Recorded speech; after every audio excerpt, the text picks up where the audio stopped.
Hi, welcome to Zgadgetreview. As we know, the Nintendo Switch is highly successful. It's been hard to find while people were stuck at home and they wanted to get back to gaming or start gaming. The Switch became a commodity that was hard to find.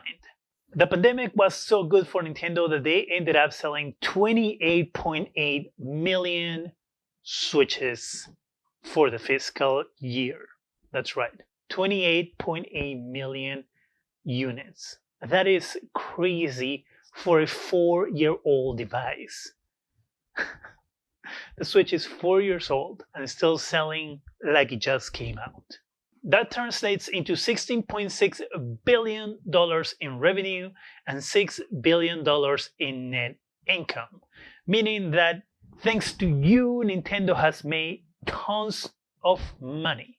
But there are some bad news in the horizon. And my recommendation is, if you're looking for a Switch, go out and buy it today, as soon as you can, because the shortage, just with the PS5, is coming for Nintendo too.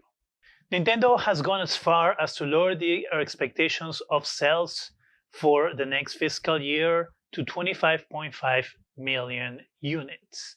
They also say that the amount of games that they're going to be selling is also going to be lower. And not because people don't want to buy the system, but because of that damn semiconductor shortage. This comes from Ars Technica. Production might be affected by obstacles to the procurement of parts, including the increase in global demand for semiconductor components, Nintendo said in a financial statement. So that means that the Switch is going to be hard to come by due to the scarcity of parts in order to make it. This is something that is going to become a trend as we go into the next couple of years. That pandemic has really affected the semiconductor business. Sales of cars have increased because people don't want to go in public transportation. That means that car companies need some of this silicon in order to make their cars, seeing how most cars, if not all cars nowadays, have some sort of smart system in it. So the demand of cars, the demand of TVs, the demand of computers, and now entertainment devices like gaming consoles are also being affected. So if you're in the market for a console of any kind, my recommendation will be that if you have a chance, go buy it. If you want to wait, then wait until next year, because hopefully the production of these devices is going to get better.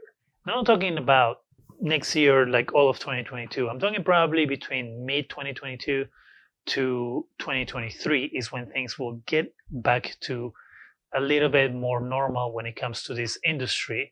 Because as we learned on the video that I just made, which you can see here or the description section, the PS5 is going to be changing the way they're making the console in order to satisfy the amount of consoles that they can make. So this is something to take into consideration if you're in the market for one of these devices. Of course, you can also wait until after E3 when Nintendo announces the Switch Pro or the Switch HD that we have heard so much about, that hopefully they will announce this year. So maybe if you can wait a couple months. Have you been able to buy a Switch? Are you enjoying your experience with the device? Are you in the market for one? Let me know in the comment section. That's it for me. Go ahead and subscribe. Give us a thumbs up. It really helps the channel. Go ahead and hit that bell so you can be alerted every time we have new videos. And thank you very much for watching.